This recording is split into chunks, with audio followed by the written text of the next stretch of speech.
વડોદરામાં ભાજપની સેન્સની પ્રક્રિયા દરમિયાન એક પ્રેરણાદાયી દ્રશ્ય પણ જોવા મળ્યું। સાવલીના વોર્ડ નંબર 5માંથી ઉમેદવારી નોંધાવવા માટે ડોક્ટર મોનાલિસા પોતાના 5.5 માસના બાળક સાથે જિલ્લા ભાજપ કાર્યાલય કમલમ ખાતે પહોંચ્યા।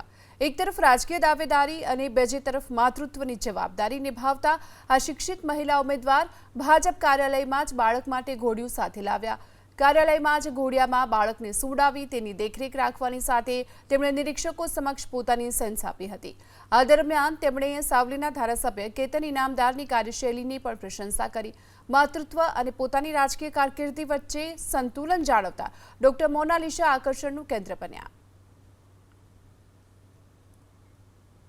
एक्चुअली मारी 5.5 महीनानी बेबी है ने फॉर्म भरवानुं कारण बस एटલું જ છે કે બસ હું ડૉક્ટર છું। પહેલાં હું એમ બી સેવા કરતી હતી અને આગળ બી લોકોની મૂળભૂત જરૂરિયાતો પૂરી થાય, આગળ તાલુકાનું થોડું સારું થાય અને બધાને મૂળભૂત જરૂરિયાતો પૂરી થાય એવી ઈચ્છા છે।